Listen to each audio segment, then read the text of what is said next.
Ashama akkam jirtu amma barnoota tokko kan uumama dhala namaa keessatti kan adda ta'e kan waa'ee daa'imman walitti qabatanii dhalatan yookaan conjoined twin kan jedhamu maaltu fidaa maal beekuu qabna kan jedhu barnoota gabaabduu tokko isinii qabadhee jira.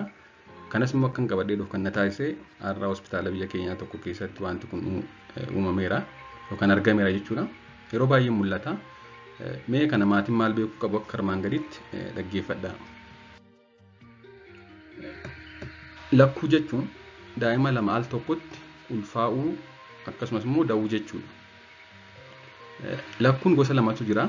Isaanis inni jalqabaan lakkuu kan hanqaaquun garaagaraa lama al tokkotti sanyii dhiiraa garaagaraa lamaan cabuun gadameessa keessatti daa'imni lama yookaan micireen lama uumamuun kan dhufudha. Kun daayizaayigootik twin jedhama. Hanqaaquun lama sanyii dhiiraa lamaan erga qofaa qofaatti fertilized ta'ee booda gadameessaadhaa keessatti yeroo uumamudha jechuudha. Inni kun yeroo baay'ee eessatti mul'ata?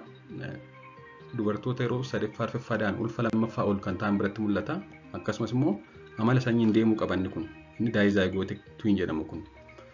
Kana malees immoo yeroo umuriin haadhaa xiqqoo dabalu yookaan waggaa 30 hanga 35 booddeetti baay'inaan mul'ata jechuudha. Inni kun daa'ima wal qabatee jirudha.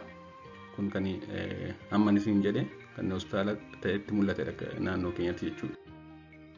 Inni lammaffaan yookaan lakkuun lammaffaan akkamiin dhufa? Hanqaaquun tokko sanyii dhiiraan erga cabee booda micireen uumamu gadameessa wajjin erga wal qabatee booda bakka lamatti ba'udha yookaan monozaayigootik twin jedhaman kun. Hanqaaqumti tokko erga fertilized ta'ee booda erga micireen uumame booda yookaan erga zaayigootiin uumame booda bakka lamatti ba'udha.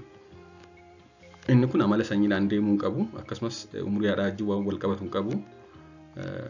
Kan akkasumas immoo ulfi jalqabaa ulfa lammaffaa kan jedhu jiru jechuudha. Kun wanta wal qabatu wajjin hin qabu. Haa ta'u malee inni daayizaayigootik twin jedhamu inni takkaatti hanqaaquun lama fertilized ta'u sun ulfa yeroo lammaffaaf isaa oliif akkasumas immoo sanyiidhaan amala deemuu fi akkasumas immoo umuriin haadhaa yeroo ol ka'udha kan baay'inaan mul'atu. Inni monozaayigootik twin jedhamu kun yookaan inni hanqaaquun haadhaa fertilized ta'e bakka lamatti cabu kun kanneen micireen kun erga uumame turtii guyyaa 8 keessatti gargar ba'u ta'uu qaba.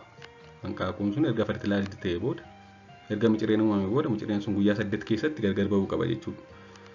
Micireen uumame guyyaa 10 booda gargar baanaan maaltu uumama? Qaamni ijoollee sanaa qaamni daa'imman dhalatanii walitti qabachuu danda'a jechuudha. Yookaan ijoollee walitti qabatan yookaan conjoined twin kan jedhamutu uumama. Kanaafuu monozaayigootik twin daa'ima garaagaraa lama ta'anii dhalachuuf micireen uumamu sun erga fertilized ta'e guyyaa 8 keessatti gargar ba'uu qaba. Kanaan ala garuu daa'imman sun wal qabatanii yookaan conjoined ta'anii uumamu jechuudha. Akka waliigalaatti ulfa 50 keessaa ulfi tokko micireen dhala namaa gadameessa keessa jiran lama walitti qabachuun uumamu. Yookaan conjoined twin ta'anii uumamu jechuudha ulfa 50 keessa ulfi tokko. Haa ta'u malee ulfi 50 kun keessaa tokko hundum isaanii dhalatanii hedduun isaanii ofumaan turtii yeroo ulfaa keessatti haadha sanarraa ba'u jechuudha kan abortir ta'u jechuudha. Hedduun isaanii abortir ta'u yookaan haadharraa ba'uun ulfa 250 keessaa ulfa tokko qofatu daa'imman lama walitti qabatanii dhalatu jechuudha. Karaa biroon lakkuu micireen tokko yookaan monozaayigootik twins kan jedhamu keessaa persentaa tokko qofatu wal qabatee dhalata. Persentaan 99 daa'imman lama gargar ba'anii qofaa isaanii dhalatu jechuudha. Egaa conjoined twins kun kan uumamu yookaan daa'imman wal qabatanii kan dhalatan sababa lamaan. Inni jalqabaan hanqaaquun sanyii dhiiraan cabee erga miciree uumee booda gadameessatti erga qabatee booda turtii akkuma amma jenne turtii guyyaa 10 booda yoo lamatti ba'edha. Fertilized kan ta'e zaayigootiin guyyaa 10 booda yoo lamatti ba'edha. Inni garbiraan immoo hanqaaquun garaagaraa lama kan sanyii dhiiraa lamaan cabee gara micireetti jijjiiramee yeroo muraasa keessatti gadameessa keessatti qaamni isaanii yoo wal qabatan qofaa uumamanii deebanii yoo qaamni isaanii wal qabate jechuudha. Kun ingiliffaan maal jedhama? Akka hubannoof ta'utti they result from later fusion of single zygote or from fusion of two zygotes jedhama. Yookaan hanqaaquu tokkotti turee lamatti ba'a yookaan immoo erga micireen uumame hanqaaquu gosa garaagaraa lamatti wal qabata jechuudha. Yeroo hedduu kanneen walitti qabatanii dhalatan yookaan conjoined twins saalaan ijoollee dubaraadha.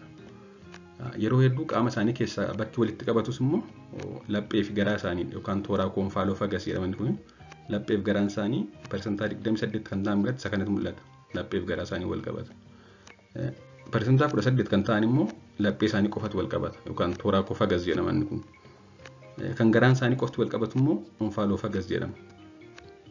Inni kun immoo naannoo persentaa 10 jechuudha. Mataan isaanii yookaan kiraanoofagas kan jedhamu mataan isaanii kan wal qabatu immoo persentaa 6. Daa'imman wal qabatanii dhalatan keessaa mataa isaaniitti wal qabata jechuudha. Carraa baqaqsanii yaaluun yookaan sarjikaal tiriitmentiidhaan ijoollee wal qabatanii dhalatan kan adda baasuun hagam akka qaamni isaanii wal qabatee dhalate irratti hundaa'a. Fakkeenyaaf daa'imni lamaan walitti qabachuu qofa osoo hin ta'in tokko qaama guutuu kan qabu ta'ee daa'imni biraan immoo qaama kan biroo kan fayyadamu yoo ta'e. Fakkeenyaaf daa'imni tokko onnee qaba inni walitti qabatee jiraatu immoo onnee daa'ima isa gara biraa sanaa kan fayyadamu ofii kan hin qabne yoo ta'e kun baay'ee rakkisaafaa ta'uu danda'a jechuudha. Kanaafuu carraa baqaqsanii yaaluun adda baasuun hagam akka qaamni isaanii wal qabatu irratti hundaa'a. Darbee darbee osoo sirriitti adda hin bahin hafuun tokko qaama guutuu kan qabuu fi dabalataan qaama dhala namaa keessaa muraasni qofti dabalataan kan nama sanarratti mul'atu ta'uu danda'a jechuudha. Kun paarasaayitik twin jedhama. Namni guutuun qaama guutuu qabu tokko dhalatee dabalataan immoo tariitii harki nama tokkoo dabalataan irratti kan wal qabateefaa ta'uu danda'a. Qaama dhala namaa keessaa bakki ta'e qofti nama guutuu ta'e irratti wal qabate namni suni konjoondituu hin ta'e lama ta'e kan uumame ta'e wal qabate tokko baay'ima garaa keessatti miidhamuun qaamni tokko qofti kan irratti hafu ta'uu danda'a jechuudha. Wanti kun akka hin uumamne ittisuun kan hin danda'amne ta'e haala amma jiruun gonkumaa akka wanti kun uumamne ittisuun kan hin danda'amne ta'e qorannoo altiraasaawundiitiin naannoo ulfa ji'a 3 adda baasuun ni danda'ama. Naannoo ulfa ji'a 3 yeroo hordoffii ulfaa daa'imni yookaan lakkuun ijoolleen jiran sun wal qabatee jira moo qaamni isaanii wal hin qabanne kan jedhu adda baasuun ni danda'ama. Yoo wal qabatee jira ta'e qaama isaanii keessaa bakka kamtu wal qabate kan jedhu erga adda baasanii booda yoo wanta adda bahuu hin dandeenye ta'e erga dhalatanii egeree ulfa sanaa irratti ogeessa waliin mari'achuun akka adda citu taasisuun ni danda'ama jechuudha. Haa ta'u malee guutummaa guutuutti hambisuu hin danda'amu jechuudha wanta kana. Waan dhaggeeffattaniif hedduu galatoomaa. Gaaffii fi yaada yoo qabaattan koomentii jala naa kaa'aa. Turtii gaarii.